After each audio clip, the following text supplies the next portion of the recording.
The candles in the ballroom had barely finished flickering when the accusation rang out across the marble floor. Clara Whitmore froze where she stood, a glass of watered wine trembling in her hand, as every head in the room turned toward her. Lord Pembroke's voice cut through the music like a blade. "That woman has stolen from this house," he announced, pointing a gloved finger at her chest. "She was seen leaving my daughter's chambers with a necklace that does not belong to her." Gasps rippled through the crowd. Clara's mouth opened, but no words came. She had been in the garden only minutes ago, catching her breath after a long evening of serving drinks and smiling at guests who never once looked her in the eye. She had touched nothing that did not belong to her. Her gaze darted across the room, searching for the one person who could speak for her, who knew her heart, who had held her hand in secret only 2 nights before, and promised her that whatever happened, he would stand beside her. Julian Ashby stood near the fireplace, his betrothed's hand resting delicately on his arm. Vivian Cross wore a smile of quiet satisfaction, though her eyes glittered with something colder than triumph. Julian's face had gone pale, his jaw tightened. For one breathless moment, Clara believed he would step forward. He did not move. "Julian," Clara whispered, though the word barely left her lips before Lord Pembroke's voice rose again, demanding the footmen seize her and search her belongings. Clara's heart pounded so hard she feared it might be heard across the room. She looked once more at Julian, silently begging him to say something, anything, to defend her. He looked away. The footmen searched her small room above the stables and found nothing, for there was nothing to find, but by then it did not matter. The whispers had already spread through the ballroom like fire through dry grass. A companion of low birth, alone with a nobleman's daughter's jewels, in a house where she did not belong in the first place. The truth of her innocence would take weeks to prove, if it could be proven at all, and by morning her name would already be ruined beyond repair. Clara had come to the Pembroke household 3 years earlier, when she was barely 18, with nothing but a small trunk and a letter of recommendation from a former governess who had since passed away. She had no family left to speak of, no fortune, no title. What she had was a sharp mind, a steady hand for needlework, and a voice that could calm a room simply by staying quiet within it. Lady Pembroke, before her own passing 2 years past, had taken a liking to her and made her a companion to Vivian, the family's only daughter. It was in this household that Clara first met Julian Ashby, a young gentleman of good family but modest fortune, who had been invited often to dine with the Pembrokes on account of an old friendship between his late father and Lord Pembroke. Julian was not handsome in the way that turned heads across a ballroom, but he had a way of listening that made a person feel as though they were the only one in the room. He noticed things others did not. He noticed Clara. Their friendship began quietly, over shared books left behind in the library, over glances exchanged during long, dull evenings of card games and empty conversation. It grew, slowly and carefully, into something neither of them dared name aloud, for Clara understood her place in the world, and Julian understood his obligations. When Lord Pembroke arranged a match between Julian and Vivian 2 years ago, both families spoke of it as a sensible union, one that would secure Julian's future and strengthen ties between old friends. Nobody asked Julian if his heart agreed. He had told Clara, only 2 nights before the ball, that he could not go through with a marriage built on nothing but convenience. He had held her hands beneath the old oak tree at the edge of the garden, and promised her that he would find a way, that he would speak to his own family, that he would not let duty crush what had grown between them. Now, standing in the ruin of that promise, Clara understood the truth. Words spoken in the dark beneath an oak tree meant nothing when tested beneath candlelight in front of society.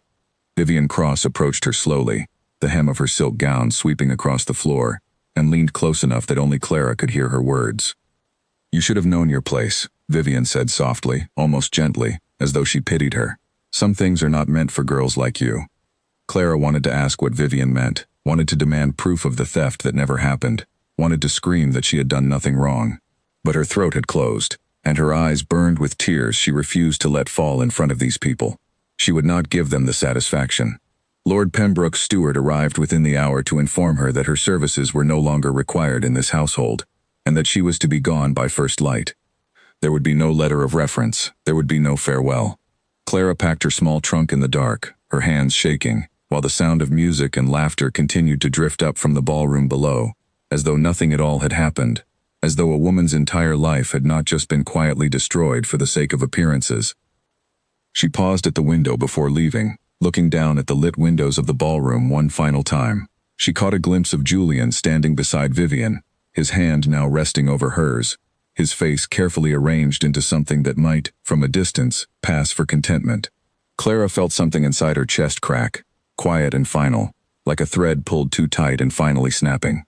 She left the Pembroke estate before the sun rose, walking the long road toward the nearest town with nothing but her trunk and the clothes on her back. She did not look behind her. She could not afford to.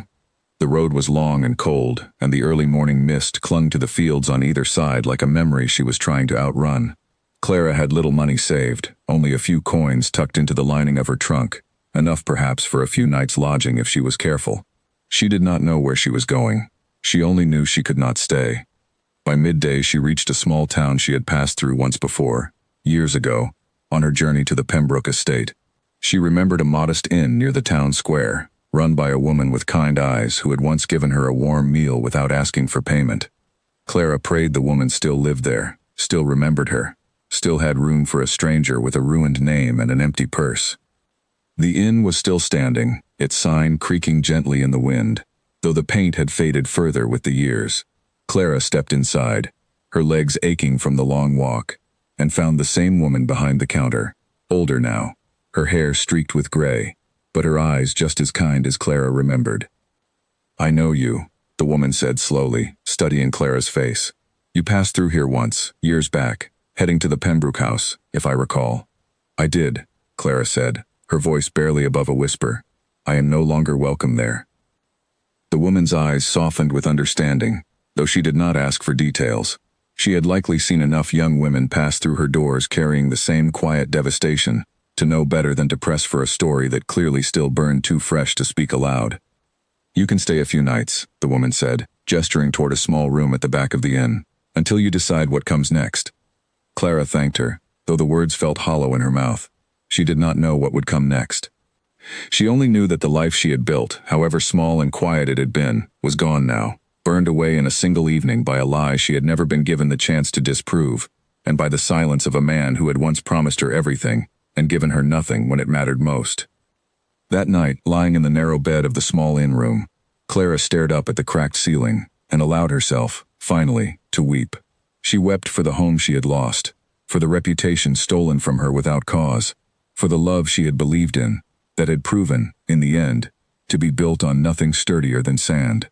She wept until there were no tears left, and then she lay still in the darkness, listening to the wind outside the window, and made herself a quiet, private promise. She would not stay broken. Whatever it cost her, whatever it took, she would find a way to rebuild the life that had been stolen from her, and she would do it without needing anyone's permission, and without waiting for anyone to save her, least of all a man who had looked away when she needed him most. Morning would come soon enough, and with it, the first steps of a new life she had never asked for, but one she intended, somehow, to make entirely her own. 3 weeks passed before Clara found steady work, and even then, it came from an unlikely source. The kind innkeeper, whose name Clara learned was Marjorie Holt, mentioned one evening that a widow on the edge of town was searching for someone to help manage her small shop of fabrics and threads. The widow's own health had been failing, and her fingers no longer moved quickly enough to keep pace with the demands of her customers. Clara, who had spent years perfecting her needlework in quiet corners of the Pembroke household, saw an opportunity she could not afford to let pass. The widow's name was Agatha Prescott, a sharp-eyed woman in her 60s who studied Clara for a long moment before asking a single question. "Can you keep a shop's books as well as you can sew?" Clara, who had also spent years quietly observing the Pembroke household's ledgers while pretending only to arrange flowers nearby, answered honestly, "I can."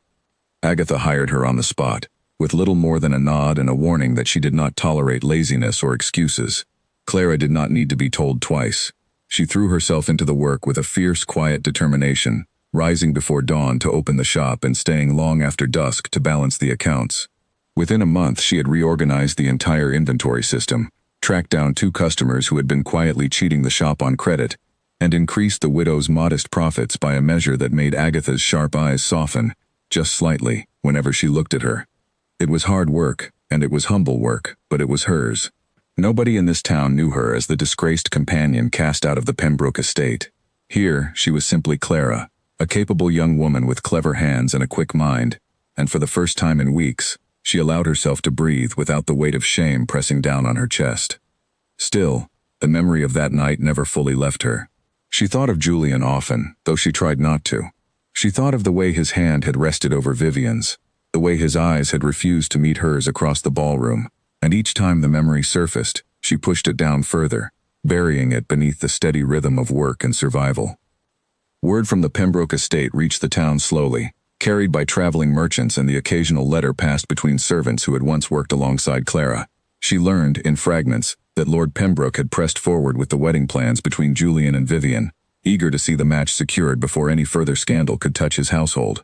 She learned that Julian had grown quiet in the months since her departure, that he rarely smiled at gatherings, that he had begun spending long hours away from the estate on business matters nobody could quite explain.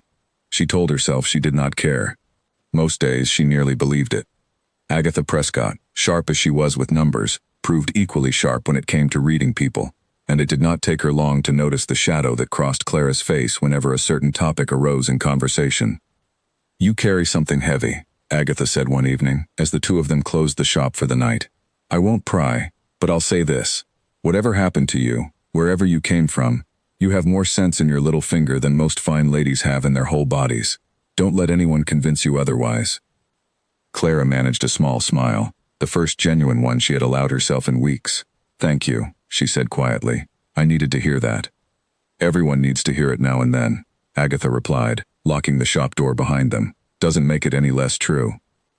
As the months passed, Clara's reputation in the town grew steadily, built not on rumor or connection but on the quality of her work and the honesty of her character. Customers began asking for her by name, trusting her eye for fine fabric and her fair dealings over the shop's accounts. Agatha, whose health continued to decline, began relying on Clara for more and more of the shop's daily operations until it became clear, though neither woman said it aloud, that Clara had become something closer to a partner than an employee. It was during this time that Clara met Grace Linden, a young woman near her own age who ran a small bakery 2 doors down from the fabric shop. Grace was warm and quick to laugh, with none of the careful caution that years in a noble household had taught Clara to carry. The two women became fast friends, sharing meals in the quiet hours after closing, and Grace, unlike most people Clara had known, never once asked about her past. "Whatever happened before you came here," Grace said one evening, "it doesn't matter to me. I only care about the woman standing in front of me now." Those words settled something in Clara that she had not realized was still unsettled. For the first time since that terrible night in the Pembroke ballroom, she began to believe that perhaps her life was not over, only interrupted, and that whatever came next was hers to build, free from the judgment of people who had never truly known her at all. But peace, however hard won, rarely lasts undisturbed for long. One afternoon, nearly 6 months after Clara's arrival in the town, a finely dressed traveler stepped into the fabric shop, his boots polished, his coat cut in a style far too fashionable for the humble streets outside. Clara recognized him instantly, though it took her a moment to place the name. Simon Cole, a young solicitor who had occasionally visited the Pembroke estate on matters of business, and who had, on more than one occasion, treated Clara with more courtesy than most of the household's frequent guests. His eyes widened with surprise the moment he saw her behind the counter. "Clara?" he said, his voice carrying more warmth than shock. "I had heard you left the Pembroke household, but I never expected to find you here." Clara's stomach tightened, old instincts of caution rising quickly to the surface. She had spent months building a quiet, separate life, and the sudden reappearance of someone connected to her old world felt like a thread pulling loose from carefully woven fabric. "I did leave," she said carefully, neither confirming nor denying the circumstances. "I have built a new life here since." Simon studied her for a long moment, something thoughtful crossing his features. "For what it's worth," he said quietly, "I never believed the accusation against you. Neither did several others in that household, though few were brave enough to say so aloud at the time." Clara's breath caught. In 6 months, no one had spoken those words to her directly. She had assumed the entire household had accepted the lie without question, that her innocence mattered to no one but herself. "Why are you here, Mr. Cole?" she asked, steadying her voice. "Business," Simon said, "though I confess, finding you here feels less like coincidence and more like fortune deciding to intervene." He paused, glancing briefly toward the shop's tidy shelves and organized ledgers visible on the counter. "You've built something impressive here." "I've built something honest," Clara corrected gently, "which is more than I can say for the world I left behind." Simon nodded slowly, understanding passing between them without further need for explanation.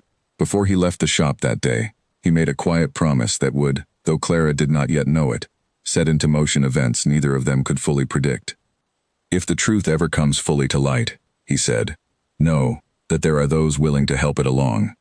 Clara did not know what to make of his words that evening, turning them over in her mind, long after the shop had closed and the town had settled into quiet darkness. She did not yet know that hundreds of miles away, cracks were already beginning to form in the foundation of the very household that had cast her out, cracks that would, in time, bring the truth crashing down upon those who had built their comfort on a lie. For now, she only knew that for the first time since that terrible night, she felt the faint, cautious stirrings of hope. A year had passed since Clara first walked through the doors of Agatha Prescott's fabric shop, and in that year, the shop itself had transformed beyond recognition. What had once been a modest establishment struggling to keep pace with its debts had become one of the most respected shops in the region, known not only for the quality of its fabrics but for the fairness and precision of its dealings. Agatha's health had continued to decline through the winter months, and in the early days of spring, she called Clara into the small back room where the account books were kept, and made a decision that would change the course of Clara's life entirely. "I have no children," Agatha said, her voice weaker than it had once been, though her eyes remained as sharp as ever. "No family left who would know what to do with this place, or who would care for it the way it deserves. I have watched you these past months, Clara. I have watched you turn a dying shop into something thriving, without once asking for credit or reward." Clara sat quietly, unsure where the conversation was leading, though a small, hopeful ache had already begun to form in her chest. "I am leaving the shop to you," Agatha said simply. "All of it. The building, the accounts, the inventory, it is yours." Clara's breath caught in her throat. "Mrs. Prescott, I could not possibly—" "You can, and you will," Agatha interrupted, though her tone carried warmth rather than sharpness. "I have already had the papers drawn up. This shop needed someone who would love it, as I once did, and I have not seen that kind of care in anyone else in a very long time." Agatha passed peacefully in her sleep 3 weeks later, and Clara buried her with a quiet, aching gratitude, standing at the small-town graveyard beside Grace Linden and a handful of loyal customers who had come to pay their respects to a woman who had, in her final months, quietly changed the course of another woman's life. Clara did not simply inherit the shop, she transformed it, expanding its offerings, forging new relationships with fabric merchants from larger cities, and building a reputation that soon stretched well beyond the small town's borders. Within months, orders began arriving from wealthier households in neighboring counties, drawn by word of a shop that offered rare, fine fabrics at prices more reasonable than the grand establishments in the cities, delivered with a level of care and honesty that had become increasingly rare in trade. Clara Whitmore, the disgraced companion cast out of the Pembroke household with nothing but a small trunk and a ruined name, had become, in the span of little more than a year, a respected businesswoman in her own right, known and trusted by name across the region. She did not forget where she had come from, nor the man whose silence had cost her everything. But the sharp, aching pain of that memory had dulled into something quieter, something she carried without letting it define her every waking hour. She had built a life. It was smaller than the one she had once imagined for herself in her youth, but it was entirely, undeniably her own. It was Grace who brought her the news, arriving at the shop one morning with a folded newspaper clutched in her hand, her expression carefully arranged into something between concern and curiosity. "You'll want to see this," Grace said, laying the paper across the counter.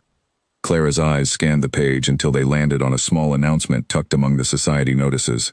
The wedding between Julian Ashby and Vivian Cross, originally planned for the previous autumn, had been postponed a second time, this time indefinitely, amid what the paper vaguely described as unforeseen difficulties within the Pembroke household. Clara read the words twice, 3 times, trying to make sense of the careful, evasive language. She had assumed, in the year since her departure, that the wedding had long since taken place, that Julian and Vivian were settled comfortably into the marriage that had cost her everything. The news that it had not yet occurred unsettled something in her that she had thought long buried. "Do you know what happened?" Clara asked, though she was not entirely certain she wanted the answer. Grace shook her head. "Only rumors. Some say Lord Pembroke's finances are not as sound as they once appeared. Others say there was some falling out within the family itself." She paused, studying Clara's face carefully. "Does it trouble you?" Clara considered the question honestly before answering. "I don't know," she admitted. "I thought I had put all of it behind me." "You have," Grace said gently. "Whatever happens to them now has nothing to do with the life you've built here." Clara nodded, though though the words lingered in her mind long after Grace had returned to her bakery. She told herself the news meant nothing, that whatever troubles had befallen the Pembroke household were no longer her concern. But that evening, alone in the small rooms above her shop, she found herself thinking of Julian more than she had allowed herself to in months, wondering what unforeseen difficulties could possibly have delayed a wedding so carefully arranged for the sake of family fortune and social standing. She did not have to wonder for long. Simon Cole returned to the shop less than a fortnight later, his expression far more serious than it had been during his first visit nearly a year before. He waited until the shop had emptied of customers before speaking, his voice low and careful. "There is something you should know," he said, "something I believe you deserve to hear directly, rather than through rumor and second-hand gossip." Clara set down the ledger she had been working on, giving him her full attention. "Go on." "Lord Pembroke's finances have collapsed," Simon said. "Several poor investments, mismanaged over the past 2 years, have left the family deeply in debt. The match between Julian and Vivian was never simply about affection or family friendship, as I'm sure you understood even then. It was arranged in large part to secure Julian's family fortune as a means of stabilizing the Pembroke estate's failing finances." Clara absorbed this slowly. "And now that the estate has collapsed regardless?" "Julian's family has withdrawn from the arrangement," Simon said. "There is little financial benefit remaining to justify the match, and without that benefit, the emotional foundation of the engagement, which was always thin to begin with, has proven unable to hold the two families together." Clara felt a strange, unexpected pang of something she could not quite name. Not triumph exactly, though there was a bitter satisfaction in learning that the marriage built to replace her had collapsed under the weight of the very greed that had orchestrated her downfall. Not sympathy either, though some quiet part of her still ached at the thought of Julian, alone now, watching everything he had chosen over her crumble regardless. "Why are you telling me this?" Clara asked. Simon hesitated, choosing his next words with obvious care. "Because there is more," he said. "In the process of untangling the Pembroke family's finances, certain records have come to light, records concerning the necklace you were accused of stealing." Clara's heart stilled. "What records?" "The necklace was never stolen at all," Simon said quietly. "It was sold, months before that night, by Lord Pembroke himself to cover an earlier debt. The accusation against you was fabricated entirely, likely to cover the disappearance of the piece before anyone thought to question where it had truly gone." The shop around Clara seemed to fade for a moment, the weight of a year's carefully rebuilt calm cracking beneath the force of this revelation. She had known, in her heart, that she was innocent. She had never doubted her own integrity. But to hear it confirmed so plainly, to learn that the entire foundation of her public humiliation had been built not on a mistake or misunderstanding, but on a deliberate lie, meant to protect a man's failing fortune at the cost of a young woman's entire life, filled her with a fury she had not allowed herself to feel in months. "Does anyone else know this?" she asked, her voice steadier than she felt. "A few," Simon said. "The records are not yet public. I discovered them during the course of settling certain business matters for the estate, and I felt strongly that you deserved to know the truth before it became a matter of public gossip once again." Clara sat in silence for a long moment, processing the weight of what she had just learned. A year ago, this news might have consumed her entirely, might have sent her rushing back toward the Pembroke estate demanding justice she had no power to enforce. But a year had changed her. She had built something of her own, something that owed nothing to the family who had discarded her so carelessly. "Thank you for telling me," she said finally. "But I find, strangely, that it changes very little for me here." Simon studied her with something like admiration. "It may not need to change anything for you," he said, "but I suspect it will change a great deal for them." He was right, though neither of them could have predicted just how much, nor how soon. Word of the Pembroke family's financial collapse spread quickly through society circles in the weeks that followed, carried by the same gossiping tongues that had once spread lies about a poor companion's supposed theft. But this time, the truth traveled alongside the rumors, carried by servants who had grown tired of protecting a household that had never once protected them, and by a solicitor who felt, quite firmly, that justice delayed was not justice denied. Clara heard, through Grace and through occasional letters Simon sent from the city, that the truth of the necklace had begun to surface in wider circles, whispered first among servants, then among tradesmen who had once done business with the estate, until finally it reached the ears of the very society that had so quickly condemned her that terrible night. She did not seek out the attention. She did not write to Julian, nor send word to the Pembroke estate demanding acknowledgement of the wrong done to her. She continued her quiet, steady work at the shop, building her business, tending to her customers, living the life she had built from nothing but her own determination. But she could not deny, in the quiet hours of the evening, that something inside her had shifted. The lie that had once destroyed her life was beginning, slowly and inevitably, to unravel the lives of those who had told it. And somewhere, in a household now crumbling under the weight of its own deceit, a man who had once chosen silence over honesty was beginning, at last, to understand exactly what he had lost. The bell above the shop door rang sharply one autumn afternoon, and Clara looked up from her ledger expecting another customer in search of fine wool for the coming winter season. Instead, she found herself staring across the room at a face she had spent a year trying not to remember. Julian Ashby stood in the doorway, thinner than she remembered, his coat plainer than the fine tailored garments he had once worn, his eyes carrying a weariness that had not been there the last time she had seen him standing beside Vivian Cross with her hand resting over his. For a long moment neither of them spoke. The shop, usually filled with quiet, comfortable sound, seemed to hold its breath around them. "Clara," Julian said finally, his voice rough, as though he had rehearsed this moment many times and still found himself unprepared for it. Clara set down her pen with careful precision, giving herself a moment to steady her thoughts before speaking. "Mr. Ashby," she said, her tone even, betraying none of the storm rising within her, "I did not expect to see you here." "I did not expect to find you at all," he admitted, stepping further into the shop, his eyes taking in the neat shelves, the carefully organized bolts of fabric, the small brass sign above the counter bearing her name. "Simon mentioned you had built a life here, but I confess I did not fully believe him until now." "Believe it," Clara said simply. "This shop is mine, every part of it." Julian nodded slowly, something like admiration and shame mixing together in his expression. "It suits you," he said quietly, "more than that world ever did." Clara felt old anger stir beneath her calm exterior, sharp and immediate. "That world did not suit me poorly," she said. "It simply never gave me the chance to prove what I was capable of, because it was too busy believing lies about me instead."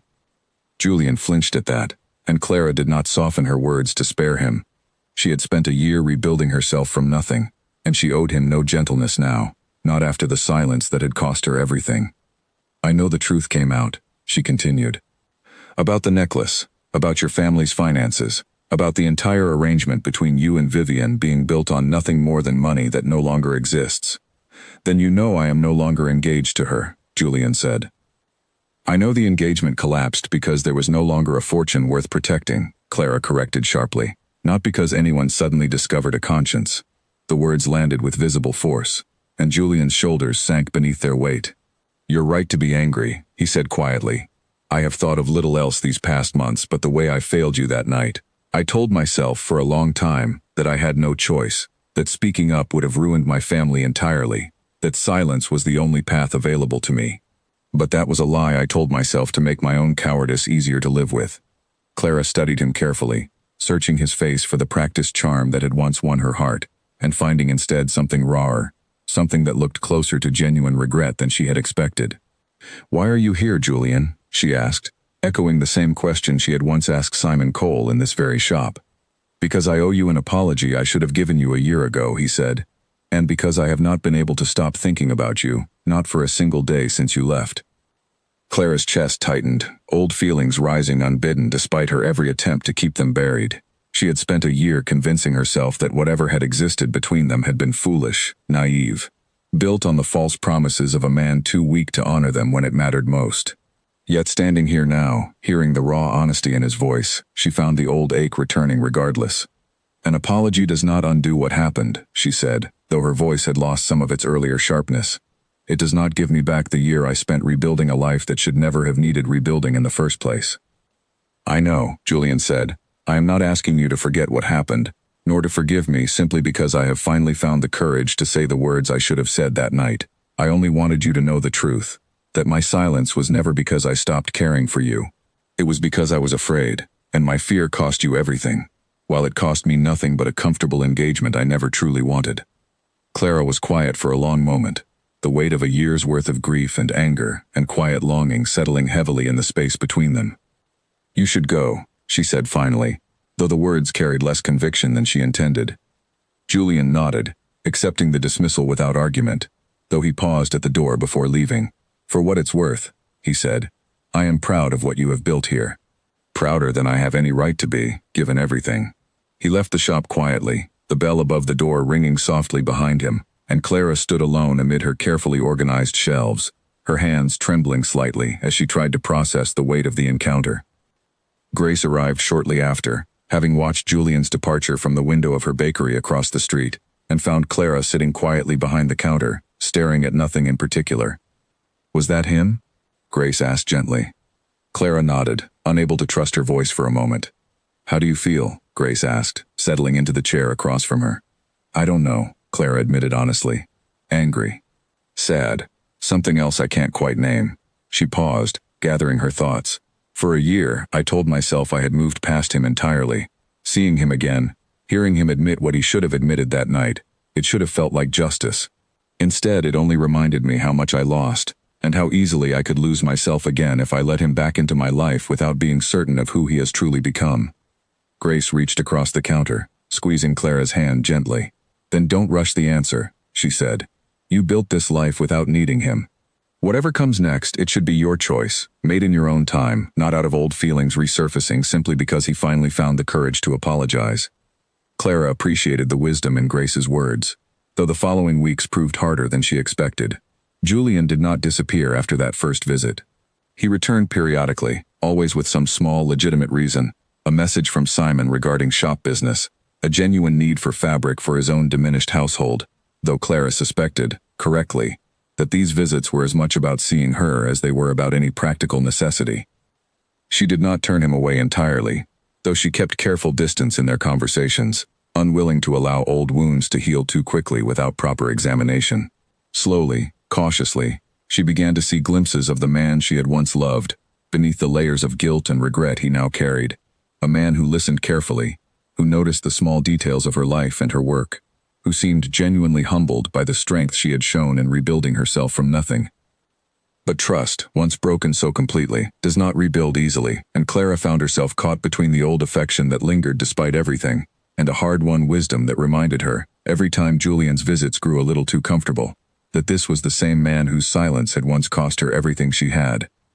It was during one such visit, nearly 2 months after his first appearance in the shop, that Julian revealed the true reason behind the wedding's collapse, a truth that went far deeper than the family's failing finances, and one that would set into motion the final unraveling of the lie that had destroyed Clara's reputation in the first place. Vivian's father did more than simply arrange a marriage to save his fortune, Julian said quietly, glancing toward the shop's front window to ensure no customers lingered within earshot. "He orchestrated your downfall directly. The accusation against you was not a mistake, nor an assumption made in haste. It was deliberate, planned weeks in advance, timed specifically for that ball, to ensure the wedding proceeded without complication." Clara's blood ran cold. "Complication," she repeated slowly. "You mean me?" Julian nodded, his expression grim. "Vivian's father knew of the affection between us. He could not risk it interfering with a match his family desperately needed. Ruining your reputation was simply the most efficient way to remove that risk entirely." Clara sat in stunned silence, the full weight of the betrayal settling over her anew.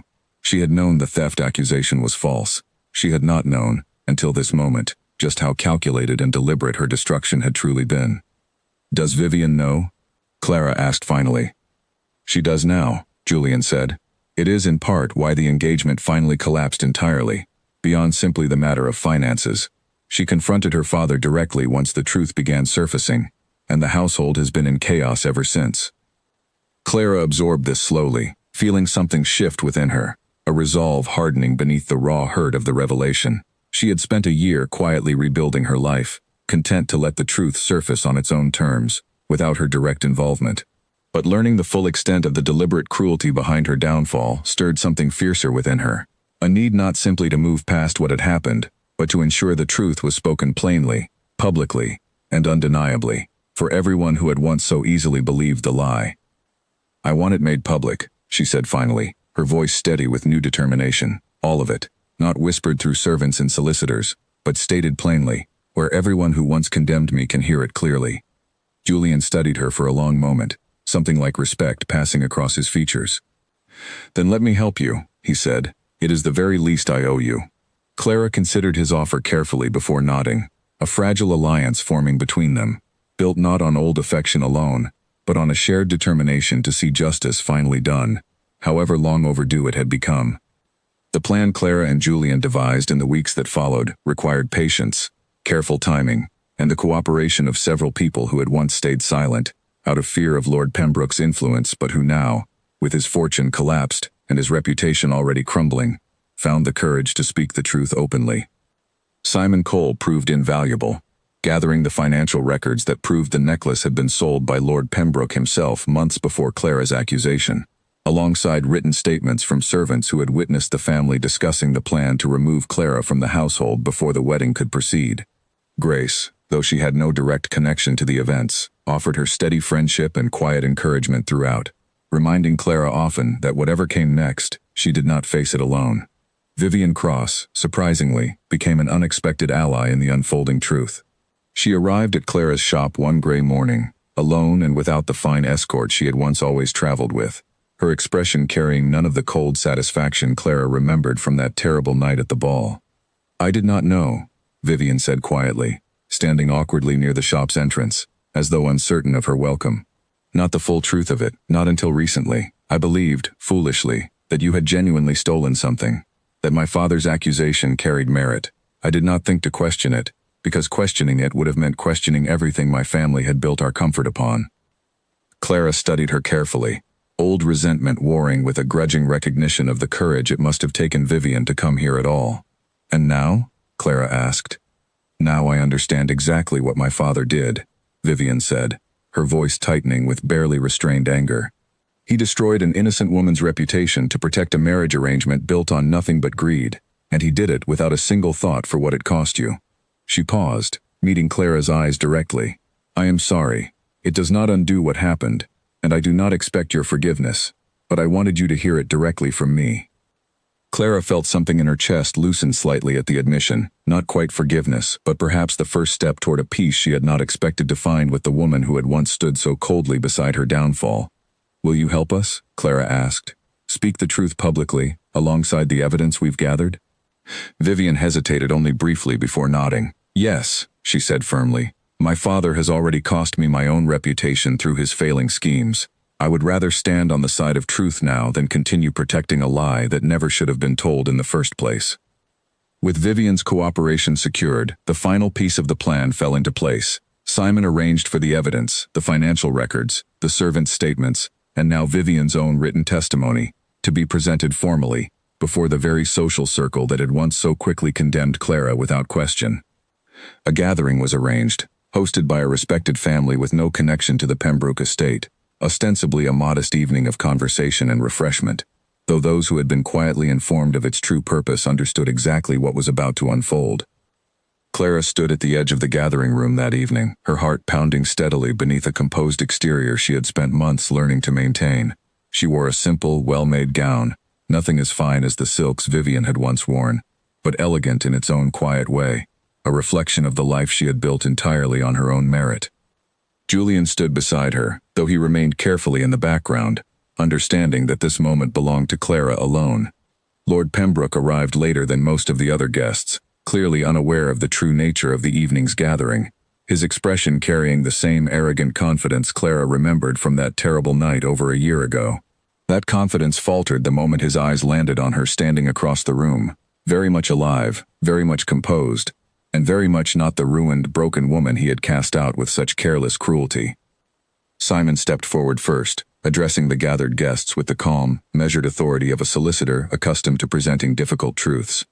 "I have called you all here this evening," he began, "not for idle conversation, but to correct a grave injustice that has gone unaddressed for far too long."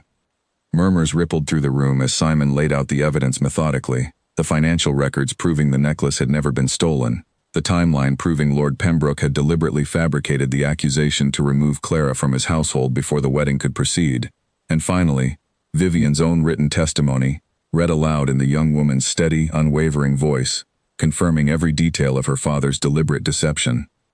Lord Pembroke's face grew increasingly pale as the evidence mounted, his earlier confidence crumbling entirely beneath the weight of undeniable proof laid bare before the very society whose good opinion he had spent his entire life carefully cultivating. "This is outrageous," he said finally. his voice carrying less authority than he clearly intended. Fabrications, all of it, meant to slander my family's name.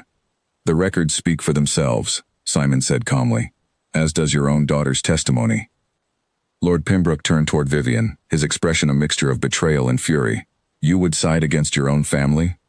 I would side with the truth, Vivian said firmly, meeting her father's gaze without flinching.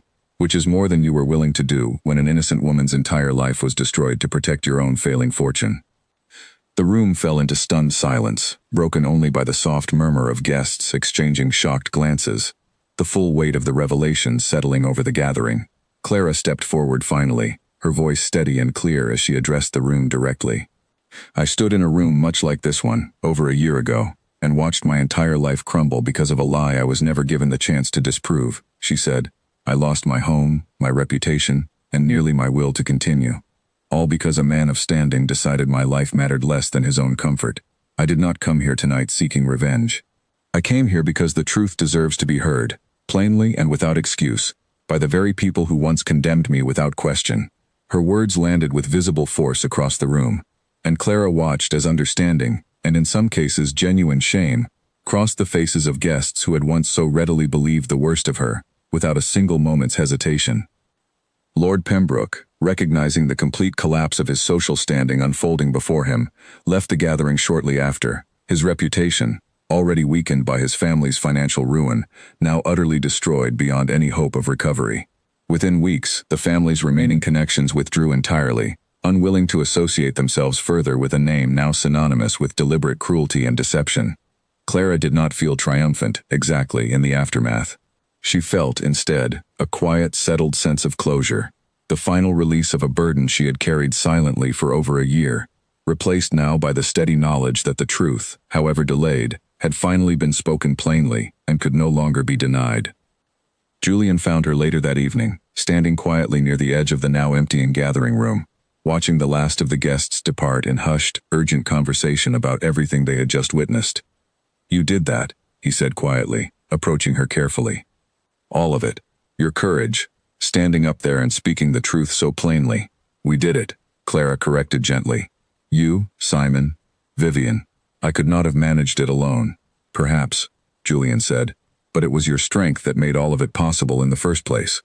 The strength to survive what happened, to rebuild your life from nothing, and then to stand here tonight and demand the truth be heard, when it would have been far easier simply to let it fade quietly into rumor. Clara studied him carefully, the weight of the evening settling into something quieter, more reflective. What happens now, she asked, though she was not entirely certain whether she meant the question in relation to the Pembroke family's collapsed reputation, or something closer, more personal, between the two of them. Julian seemed to understand the ambiguity of her question, and did not rush to answer it. That, he said quietly, is entirely your choice to make. I have no wish to pressure you into anything beyond what you are ready for. I only hope, whatever you decide, that you will allow me the chance to prove, through actions rather than words alone, that I have learned from every mistake that led us here. Clara did not answer immediately, though something in his careful, patient words settled gently against the last of her guarded defenses. She had spent over a year building a life entirely her own, free from the need for anyone else's validation or protection. Whatever came next between them, she understood clearly now, would need to be built on equal footing, on trust earned slowly and deliberately, rather than simply granted out of old affection or lingering guilt. Give me time, she said finally. Not because I doubt your sincerity tonight, but because trust, once broken so completely, cannot be rebuilt in a single evening, however meaningful that evening has been. Julian nodded, accepting her answer with quiet grace. Take all the time you need, he said. I intend to still be here, whenever you are ready. Clara left the gathering that night with a lightness she had not felt in over a year, the truth finally spoken, her name finally restored, and for the first time since that terrible evening at the Pembroke ball, a cautious, fragile hope beginning to take root for whatever future still lay ahead of her.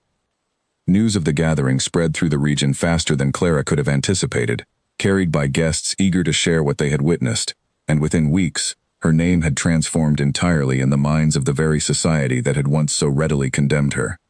Where once she had been whispered about as a disgraced companion cast out for theft, she was now spoken of with a very different kind of attention. A woman wronged terribly by a powerful family's deliberate cruelty, who had rebuilt her entire life from nothing through sheer determination, and who had finally stood before society to demand the truth be heard. Customers who had once frequented her shop simply for the quality of her fabrics now came specifically to meet the woman herself, curious to see the strength behind the story that had spread through every drawing room and market square in the region.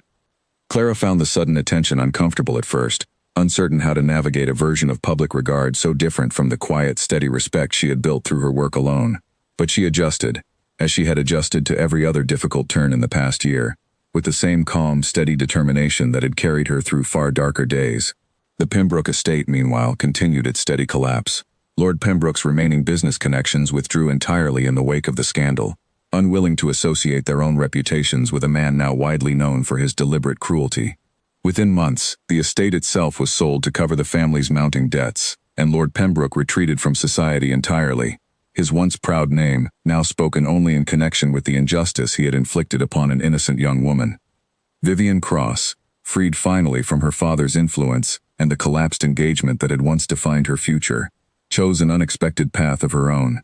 She wrote to Clara several weeks after the gathering, expressing a desire to make amends beyond simply speaking the truth publicly, and the two women, though their history remained complicated, found an unlikely friendship forming between them, built on a shared understanding of what it meant to have one's future decided entirely by the ambitions of others. "I want to build something of my own," Vivian confided during one of her visits to Clara's shop. "The way you have, something that belongs to me, and not to my family's name or my father's failed ambitions."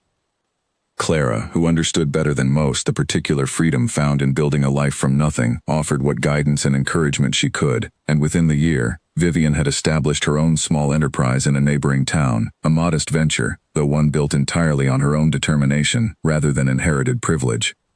Julian, true to his word, did not disappear from Clara's life in the months that followed, though he was careful never to press her for more than she was ready to give. He visited regularly, always with genuine reason, and slowly, patiently, he began rebuilding the trust that had been so thoroughly broken on that terrible night over a year ago.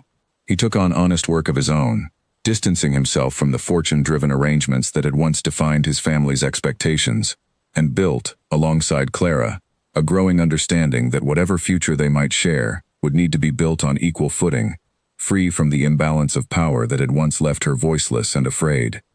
It was nearly 2 years after that terrible night at the Pembroke ball that Julian returned to Clara's shop one quiet evening, long after the last customers had departed, and found her closing the accounts for the day, the shop around her a testament to everything she had built entirely through her own strength and determination.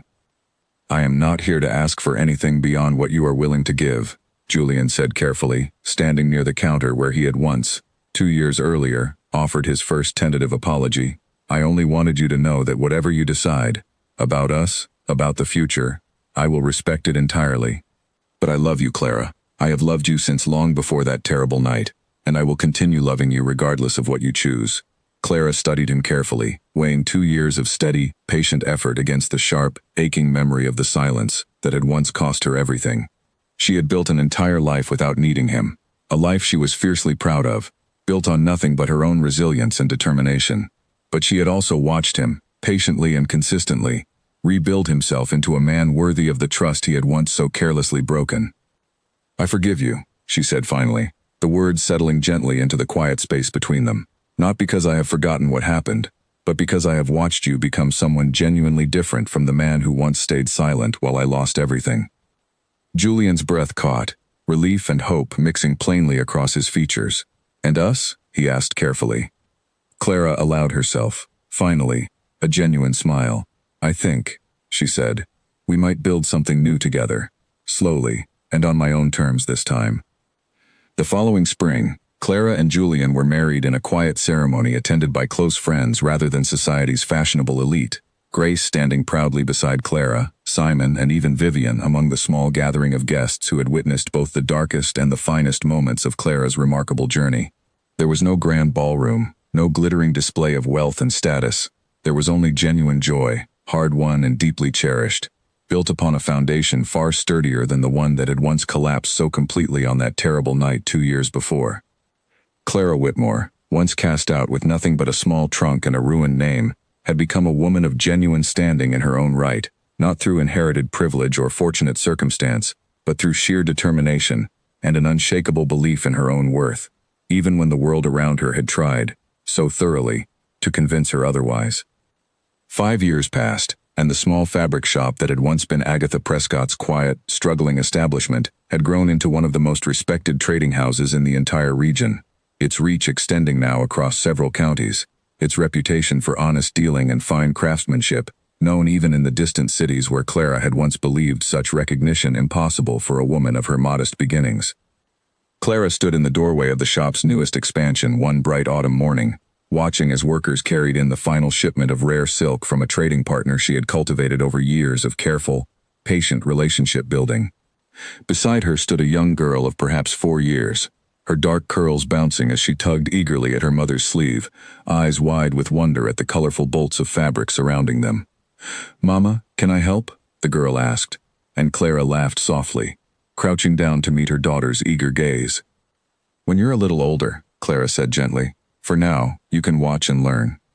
Julian appeared beside them a moment later, lifting the small girl easily onto his shoulders despite her delighted protests that she was far too grown for such treatment. The years had been kind to him, the guilt and weariness that had once marked his features long since replaced by a steady, contented warmth that Clara had watched grow more genuine with each passing year of their marriage. "The new shipment looks promising," Julian said, surveying the fine fabrics being carefully unpacked and catalogued by Clara's growing staff. "Grace mentioned the bakery is expanding as well. Seems this street has become something of a success story." Clara smiled, watching the bustling activity around her with quiet pride. Grace's bakery had indeed flourished alongside Clara's own shop, and the two women, along with Vivian, who now ran a thriving small enterprise of her own 2 towns over, had built between them a network of friendship and mutual support that none of them could have imagined in the darker days of their earlier lives. Simon Cole visited often, now a respected solicitor in his own right, his early faith in Clara's innocence having grown into a lasting friendship that neither time nor distance had diminished. He had married the following year after Clara's own wedding, and his children played often alongside Clara's own daughter during the long summer afternoons when the families gathered for quiet celebrations in the garden behind Clara's home.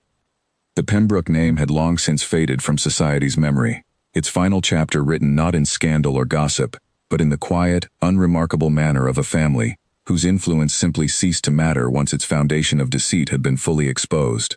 Lord Pembroke lived out his remaining years in modest obscurity, his once proud ambitions reduced to nothing more than a cautionary tale occasionally mentioned in passing conversation, a reminder of the steep cost of building one's fortune upon another's ruin. Clara rarely thought of that night at the ball anymore, though when she did, the memory no longer carried the sharp, aching pain it once had. Instead, she felt only a distant, settled gratitude, an understanding that the darkest night of her life had, through her own determined effort, become the very foundation upon which she had built everything that mattered most to her now. That evening, as the shop closed for the day and the last of the autumn light faded gently over the busy little street, Clara stood in the doorway of her home, watching Julian chase their laughing daughter through the small garden, the golden light catching in her daughter's dark curls exactly the way it once had in Clara's own hair, all those years ago, before a single cruel lie had nearly cost her everything she now held dear.